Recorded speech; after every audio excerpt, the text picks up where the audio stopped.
this was the lobby that we were actually watching for Odan. Hafu was able to grab the first 5 points. Yeah, and a big step for Asmodai from round 4, lobby A. In first place, Dog with a... Did he do it? Did the Mad Lad go Demons? Did he? Dog, did you go Demons?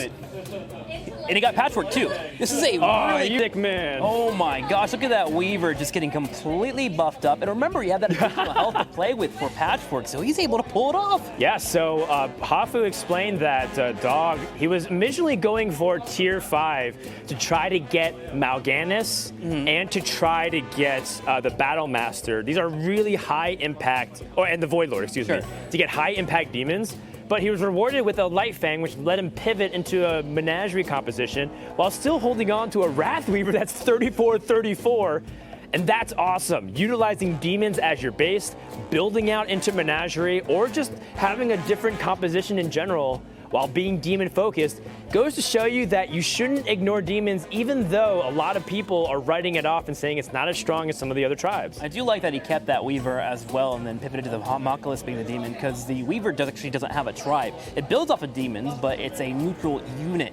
So he was able to continue building up and he secured the win. Great Light Fang play there. Second place, and so on and so forth, as you can see, all the way to 4th. And Regis Kilbin there, because I know Vince is getting top 4 finishes, but I feel like the other members of the team kind of slacking a little bit in terms of getting Just put them on blast, I feel like I should be whispering, because these players are looking over every time I'm like providing commentary.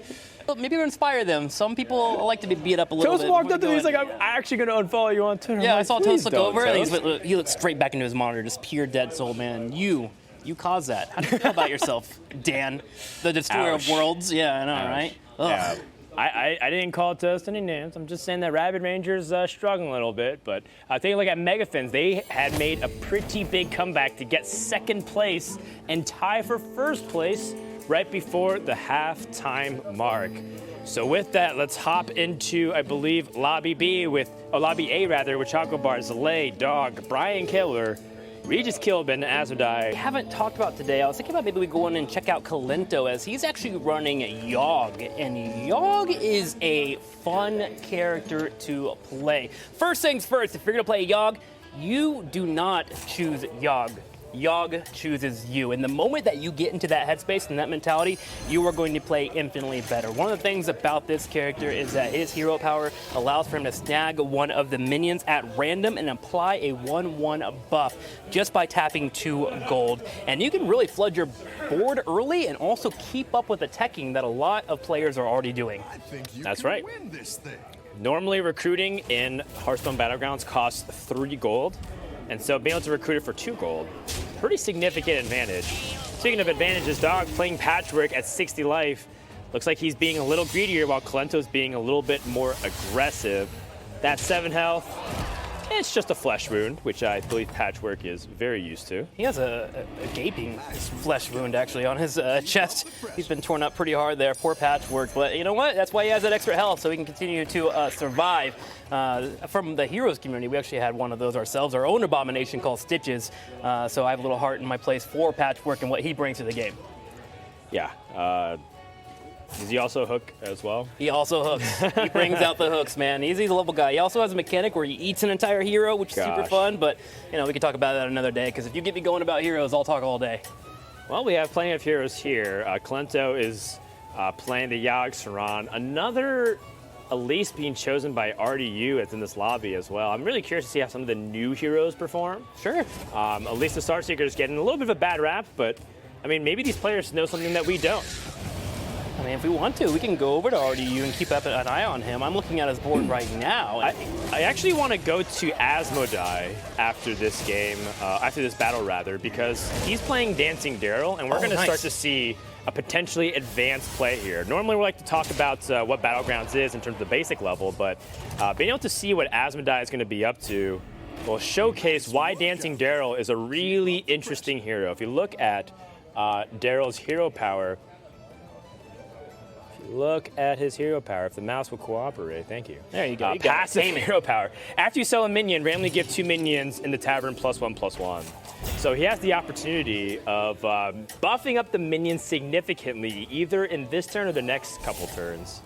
Yeah, typically you'll see a lot of folks just flood the board, get some tokens on the field. Tokens are the summons that are brought. So in this case, we have the Tidehunter there on the right, that Murloc, which spawns a 1/1 Murloc as well. That would be considered a token, that Murloc that has spawned. You can throw those in and sell them to get that marketplace upgrade. Some players also, if they have extra econ laying over, after they've flooded the board, they'll keep it in their hand to go for that big, massive buff.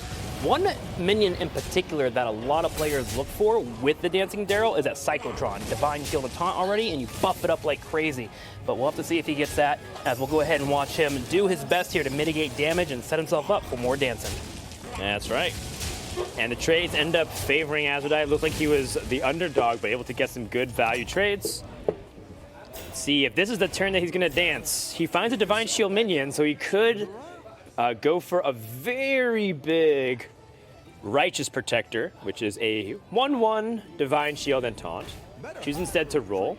There it is again. Another opportunity. But the thing is, part of the reason why the Cyclotron is great is because it's also a mech, so you can keep buffing it. Yeah. The problem with a Righteous Protector is that it has no tribe. You can see in the very bottom there's no like mech or demon that has like a tag, right? Like Beast, Murloc. There's really nothing on that Righteous Protector. So as much as you'd like to get the Divine Shield, you want to also think about the future. You don't have to worry too heavily about dancing 2 until you get to a point where you're around 9 gold. 9 gold will allow you to buy 3 minions. And if you stay at Tier Tavern 3, there is only 4 minions offered to you by Bob. So that means you could buy 3 minions, leave the one that you want, and go for the full hardcore buff, which might be a strategy here that we're waiting for Asmodai. And when it happens, it's beautiful. It's full Kevin Bacon. There is full flash dance going on, tons of enjoyment, lots of buffing happening, but it is something that you have to make sure you are set up for and that you can survive to. And so far, he's done that miraculously. Yeah, it's a battle of the scavenging hyenas and the support crew. This is inevitable showdown, but we'll find out if the hyena gets a good attack or a bad attack on both sides. As long as it gets it, there we go. And that's a tie. That's a win for Dancing Daryl. Now we're 9 health bars, looking pretty good. 9 gold available. Will he start the dancing? Ooh, and another Murloc Tidehunter, which would give a 3 of a kind. And another token, by the way, which would be helpful for, again, selling over to Bob. I have to question you real quick, Dan. When you're Dancing Daryl, what real-life dance do you do in real life? What do you pull out? The only move I know how to do is to dab. Is that considered a dance nowadays? I also do know how to floss. Okay, that's pretty nice. Don't ask me to do any of those things. Yeah, I kind of want to see you do the floss, man. Honestly, I go with the old. I go with the Macarena. It's an old one. I can pull it off. I usually need some beats, but look, I like our viewers way too much to subject them to that. I honestly think they want to. And if you want to see Dan dance, give him a tweet, man. At Frodan, right? Let him know. Maybe you can put a video out later. I would love to see you pull it out, man.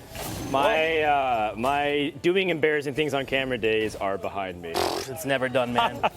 Not till the day it's over, man. We're going to get you to dance. Regardless, we didn't get the full Dancing Daryl. We had a bit of a rotation there coming in from Asmodai, but it's fine. He has a strong board. He's sort of transitioned into Beast. He loses the Hyena. Poor Ed falls, but we get a couple more.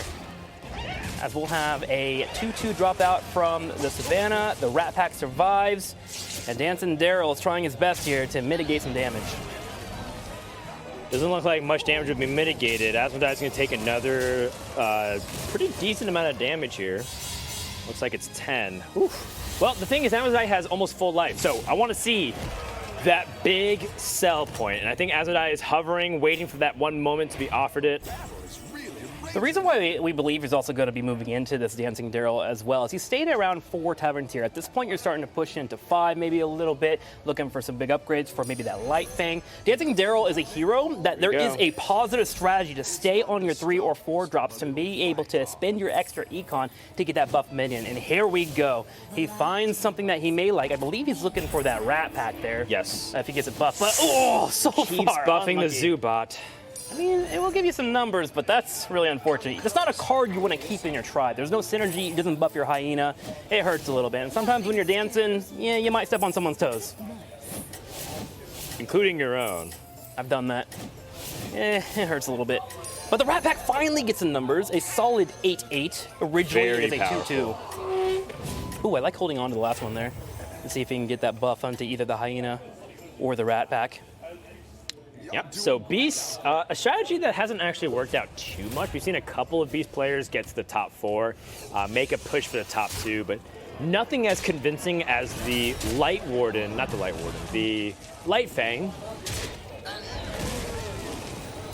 And looking at all this dancing, I gotta say, I don't think Daryl really did too much here. That's a gamble when you go out clubbing, man. Sometimes it's just not your night. Can't pull it off, and Dancing Daryl not really doing it for this Hyena. Now, I will say, if he can get this Hyena up to a level 2, a Golden Hyena, that would do wonders for his composition. This Hyena gets sniped, doesn't build as hard. But wait a minute, it's getting pretty big right now. It ended up doing a lot better than I thought, assuming that this Hyena gets some good trades here. Oof. Okay, there's that one. Needs to eliminate that last 3-2, or 6-4 rather. I'm okay with that. Not that much damage. I thought Asmodai would take a lot more, but it seems like Asmodai is mitigating as much as he can. Certainly a thumbs up. I would not mind that outcome if we were playing here. All right. So at this point, you need to start thinking, okay, do I want to build a couple more dancing, or do I want to buff more units? At some point with Dancing Daryl, you got to start having fun, and you need to commit to just teching up. So this is the tech up. He has the opportunity to sell and go for a tier 6 unit, but looks like he's going for a tier 5, which has access to pretty good stuff. One of your favorite cards, the Wolf.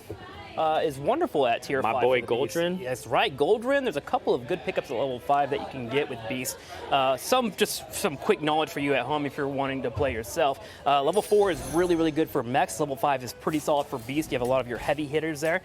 So that's usually what you're trying to build into and looking for an upgrade when you find those 3 card packs that give you a free upgrade.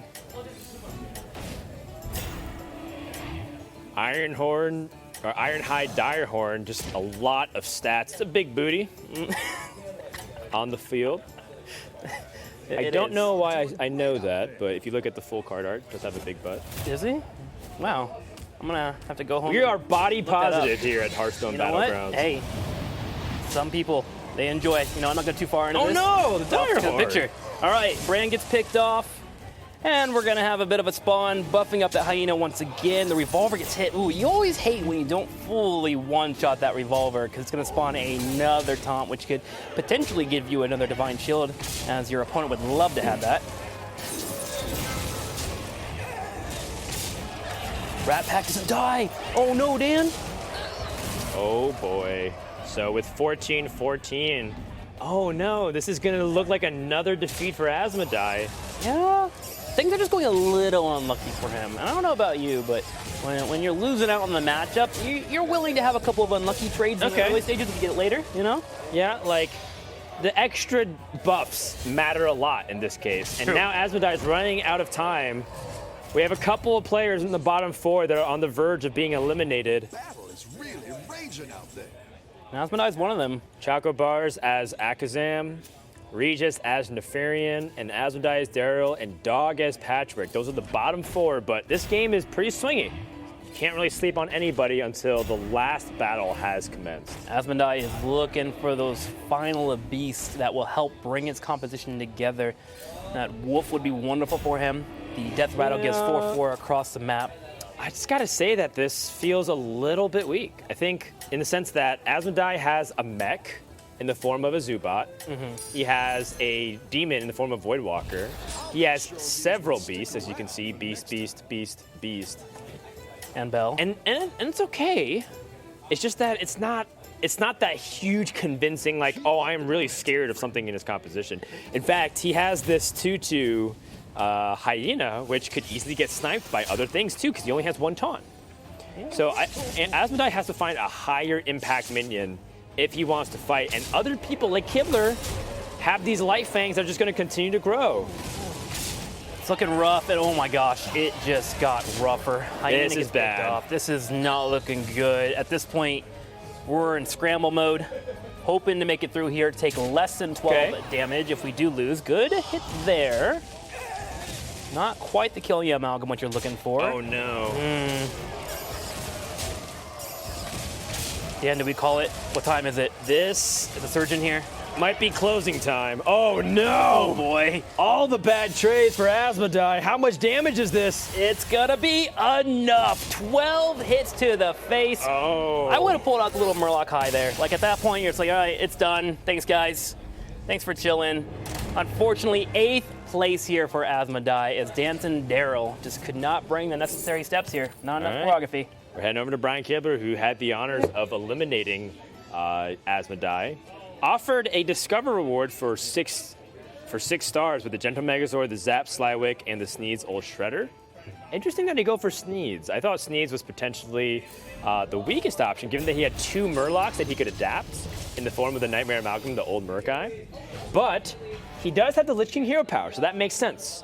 Lich King's Hero Power says Reborn Rights. At the start of your next combat, give your rightmost minion, in this case it is the Sneasel Shredder, Reborn. Reborn is a mechanic that returns whatever died back at 1 life. Yeah. Which means that Sneasel Shredder will come back and summon another legendary minion, which can involve Myexna or Zap. Yeah. Or other really powerful Reaper. 6-star units, yeah. And the other part, too, here is I don't believe he had a mech prior to this as well, so that mech comes in, and now the Light Fang is able to provide a buff to the Shredder. So now he has 4 units fully getting buffed up. So a card that you would look at as maybe not being the best 6 tier suddenly really starts to pay for its weight in gold. There's a nice little trade-off there, hitting the Hyena as well as the Lioness that get picked off. High main taken away. And trades continue to come out. Divine Shield comes in and hits a Shredder, but look, that's that Reborn mechanic you were talking about. And that Shredder gets to hit for 2. Pulls out an old Murkai, which not really that great, to be honest. I feel like this Sneasel Shredder wasn't super impactful. Did bring But up the Beast, good too. enough. The Beast gives your opponent a card if it falls victim. There's a 3/3 Oh! patchwork. Oh, That trade man. hurt us a lot. These hits. A little on the rough sauce here. A couple of 1/1s traded out. There goes the Battle Master. Collides, get a hit. Can he hit this one here on the right? Boom. And that's okay. Not massive damage. It hurts, but he survives. The dog with the patchwork getting in that damage. No player eliminated in 7th place just yet. This lobby's had some longevity to it, actually. We've only lost 1 player. Usually when 1 falls, you see 2 to 3 follow afterwards, a bit of a domino effect. Interesting. What are you interesting us for? Kibler's playing pretty fast, which is interesting because I know Kibler tends to also like think a lot, and there's like other things that you really want to consider before like you roll immediately. But that also could mean that Kibler's just looking for 1 or 2 things only. So for example, Kibler had the opportunity to pick up a Toxfin. Toxfin is a 4-star Murloc that gives a friendly Murloc poisonous, and this old Murkai is a Murloc, and to give it poisonous is a really powerful effect. That being said, had Kibler bought it, he wouldn't be able to afford this Cave Hydra, which also damages minions next to whoever attacks, and that cleave is also fairly important. What I'm curious about is when he plays that Cave Hydra, do you think he'll get rid of the kindly grandmother here so he can ensure that Beast gets a buff? Do you have enough health to play around that? It does. It's a painful exchange, but It something is. you might have to do. I think it's necessary. You need that cleave. You need it to be big. You're already buffing a Shredder, so you don't want to go into Mech Reaper later on. I like the play. It's bold. Let's see if it pays off. Interesting. Hold on, Kibler's not even hero powering. Oh my goodness. He left 1 gold up here, as you can see, and he had the opportunity to Reborn Rights, but he didn't. I want to ask him about that. Well, That's a really interesting decision. I think it's because he wants to get maximum death battle spots, but I feel like you still want to get that hero power down. Oh, look at this. One thing I didn't notice is that he's fighting Kalento, his teammate. So he's trying not to be too strong because he doesn't want to eliminate Kalento. Oh, What a good guy Brian Kibler I know. is, huh? I mean, look at Yogg. Yogg's down to 8 HP, right? So he's Yeah. trying to stop as much damage as possible. Even if he does get the win here. He has the health to give. Like, he can lose and, like, try to soft throw this round. Yeah, I love teamwork. I really do. It makes me so happy when people work together. This is brilliant. Will it pay off? Do they Wait, trade? I think they're going to Do they tie. trade? They're going to tie. Brian Kibler with the 200 IQ going to exchange and tie perfectly to ensure no members of Rust Bucket loses health this round. What an incredible play. Dare I say, is that the play of the tournament? It keeps both teammates in it. They both go to the next round, which allows them to build up their compositions. and they don't knock each other out, which is obviously a hindrance to what they're trying to do in the game. Better hire a recruit while you can.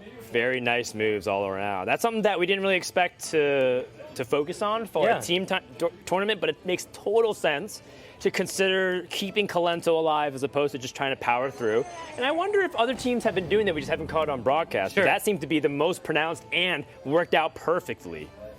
Now, we did lose our 7th player during that exchange. RDU has fallen victim, at least unable to pull out the win there so far. Looks like Dog Having a hard time eliminated him from it. with Dog takes him out. 15. Brutal string of games there for RDU, but looks like his teammates are still going to hang in there with Dog in 2nd place currently.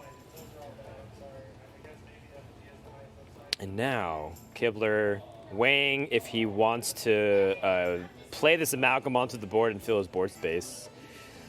Usually, even though you want to have multiple death rattle goes off, like for example, if the Sneasel Shredder dies in this rightmost position, it's going to come back with Reborn. And if it comes back with Reborn and you don't have enough board space, it's not going to summon. I think he's also worried about what if my Cave Hydra doesn't get hit here with the buff from the Light Fang, which is something he desperately needs as he moves into the late game. Yeah, precisely. He has a Murloc, a Beast, a Mech, and Effective Demon through the Amalgam. If he plays the 2nd Amalgam, it might draw the Light Fang buff. Yeah. That's probably the main reason why he's thinking about that. Smart play there. I think I agree with it totally. You want that Cave Hydra to be huge. Attack comes in, hits the poison. Divine shield action equals no action whatsoever. Chocobar's playing the Akazam, has the Mage Secret, which makes me think it's Ice Block. That Cave Hydra getting the buff too got him 2 kills as It's well. not. It's Effigy. Oh, wow. Who picks that? It's a Volvar. Yikes. Unfortunate. I mean, Effigy could make sense if you have it attached to a very expensive unit. But it's hard. You need a lot of understanding of what you need to do. Wow, look at that attack. Kibler attacks into the poisonous Cold Light Seer. That could have potentially changed this entire battle.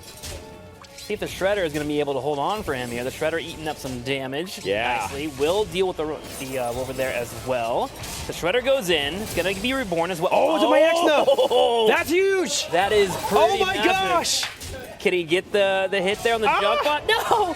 Oh my. Okay. Oh, he's going to trade though with it.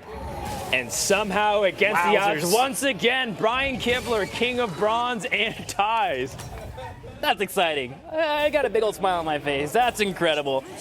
And now, this is actually something that a high-level player needs to figure out what they want to do. If they want to have 2 amalgams on the board, or if they want to go ahead and combine them all together and make it into an extra unit and get a 6-star. And in some cases, some would argue keep your double amalgams on the board because you want to get buffs. But he's got his entire setup here with his Light Fang, and he has the units he wants to get buffed. So he'd rather go in for the additional stats, get the amalgam on the board, and then pick up a unit here that typically will not have a tribe since you already have your units picked up. And he picks up a fun little card that some folks pass up on, and I would beg you to keep an eye on this card in particular, Kangor's Apprentice. Whenever she gets picked off, she will spawn 2 friendly mechs that have already been killed off, and guess what?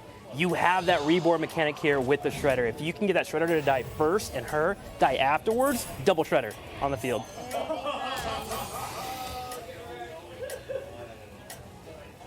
Yep, and it looks like Kibler is going to rearrange the position, just like you mentioned, so that the mech could die a little bit earlier. The only challenge is that the cleave would hit the Kangor's Apprentice. But the reborn. And the Reborn does allow it to bring it back. Exactly. He's got a contingency plan. Perfectly done here. And this can just show what the Lich King can pull off, man, if you're able to find those right cards. Oh, no. Oh, wait. Oh, no. Wait. Outplayed, outskilled, outplayed. Kibler attacked first with the Light Fang. Oh, that hurts so bad. And the Zap came in and just took her out, and there was no spawn. But Regis only has the junk bot, really. And I don't know if that's enough. We'll have to watch it unfold. There is 3 microbots that can be picked up. Excuse me, 5 microbots that will continue to buff up that junk bot. It's going to be close. It is. It's going to have to come down to order here. It depends if Kibler can get enough value trades. And if he has things. Oh, that's a big snipe. Okay. Oh, it looks like Regis is going to be able to get the better of Kibler this battle. It looks like it. The numbers are just lining up, and Regis is going to be able to grab the pick, and he'll hit the Lich King with a total of 10 HP.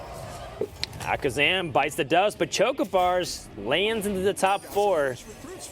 And we're going to switch over to Regis Kilbin, who is able to get that win. Regis with an anthology of mech units. I feel like he's trying to play Jin with mechs. Let's go ahead and listen in to Regis. No, you gave me more advice than I had before. So I had 0 information and you gave me a. So that's no, we teamed up. Yeah, that's what we got to do. You can hear Regis and Choco are sharing information about the opponents they play in the same lobby. Very nice team sharing. Yeah, like nothing like an idiot. It's almost imperative. You really need that teamwork here in this tournament, and people are getting better at it as every round goes by. We've already seen an amazing play earlier with Kibler and crew. You're running out of time, Regis. I got it. Oh, he can hear I us? didn't roll, but I got it. Regis, you got this win? Listening Let us to know. Casters. That's bad positioning, though. That's okay, it Bad happens. positioning. Those are supposed to be noise-canceling headphones. At least pretend like you can't hear us, Regis. I got it. He's got this, he says. Regis, before we leave you, are you going to win? Am I going to win? Am I going to win? Am I going to win? Am I going to win? Am I going to win? Oh, that's such a good attack. It's looking 50-50. Actually depends on what happens in the death rattles here. Yeah. Okay, we got That one Coiler is more huge. Divine Shield guy. Cano egg with buffs. Ooh, it attacks first, so the buffs go across everybody. That changes things, Dan. Great. That's pretty bad, actually. Come on, I need my Harvest One to die. I need my Harvest One to die. Okay, Divine Shield again. That's enough. This should be enough, right? Terrible attack. Terrible attack. Oh, no. I'm dead. I dead? Yeah, I'm dead. Oh. I had a positioning error. Oh, no. It's my fault. I shouldn't have put the Regis. 13 is enough. Regis out of the top 3. Ends in 3rd place. Dog from Megafins. Slaying yet another member of the lobby. Let's check in with Mr. Brian Kibler, who will have a fated match against Dog for the 1st place. Kibler, once again, by the way, he has not dropped out of the top 4 a single time in this entire tournament. Every other player, I feel like, we could probably go back and check it, but I think Kibler might be the only player that's placed top 4 every single game, and he is challenging for 1st. But he will be facing off against Dog, and Dog was able to win his last lobby before we went into intermission. He's been securing wins, him and Hafu both, for their team. Can he pull out another victory? It is going to be a 1v1, setting up for another poison on top of that amalgam, getting some buffs mixed in as well, just trying to help out with the numbers. And he also has his wolf over here on the far left, which will be buffing the amalgams, as well as that Coiler that has that death rattle. And the Cave Hydra. I like the alternation of the attacks, making sure that his Divine Shields are spread with the amalgam. You don't want a cleave effect to hit multiple Divine Shields, so you don't want a Cave Hydra or a Foe Reaper to hit, so you have Brand tank it. Having Brand next to a taunt minion will absorb that cleave effect and make it almost nothing. All right, Reborn comes out. We'll see how the trades pay off. Hydra connects, get rid of the Divine Shield. And it's gonna be that 44-52 that we gotta keep an eye on. Kibler's board is big. Khadgar comes out. That's potentially another really big moment. Nah, never mind. Khadgar's tax. If he had more summons, it would have been a huge deal, though. All right, we'll see if they can make this work. The only problem with microbots being spawned as well is that on the far right, when the Arthas minion gets picked off, they can spawn those microbots. So we're gonna have to try and dodge that. Most likely will. Kibler doing what he can. Malcolm holds strong. There's a spawn. Where are these? Oh my gosh, another Sneeds. Oh my gosh. Jeez. Oh my gosh, that's 3. That's a lot of stats to chew through. I mean, Dog has a huge Battle Master, but Kibler, what comes out of this? Spawns? A zap. A zap? Not enough. And with that, how much damage does Dog deal? 5, 6, 11. 1 off lethal. What an incredible matchup there. That was insane to watch, even with all those death rattles, unable to pull out the win. All right, so Kibler trying to figure out how he can best turn the tides. He's at 1 HP, and that was a pretty close battle. he can further optimize by squeezing in more powerful plays than just the Light Fang, because the Light Fang Enforcer, while very solid, when it comes to combat, it's just a 2-2. So maybe you want to actually look for something more. Cold Light Seer for extra health. Just keeping the stats running, make sure everything is going up. Denoy comes in, hits needs, looking for that quick death. I like that taunt. Making sure that he can get full value on this board. He'll play his Reborn. Whew. Kibler with the lightning speed plays, finds a second Cave Hydra, but not able to freeze. A little bit slow on the gun, but still should be okay. This will still be a competitive match here. Attack comes in, busts across the board. Another hit on the Divine Shield. Wow, that Divine Shield amalgam just destroyed. The poisons are going to trade here. And it comes down to the death rattles versus the big stats. Big swipe though, hits a Coiler, hits Brand as well. Here's the death rattles you were talking about. Oh, those are bad minions. death rattles. Oh my goodness. Are we gonna get an extra round? It looks like it. We'll see, it really depends. His Battle Master has 85 health. That's a lot to chew through. Spawns is another Sneeds. Another spawn as well. Look at the teams, they're surrounding and watching along. Kalento cheering on Kibler. The Beast! That stats the other way! Oh no! And Bolvar is going to be not enough attack. Dog wins by 1 HP. Dog gets another win back to back and puts Megafins potentially in a position to overtake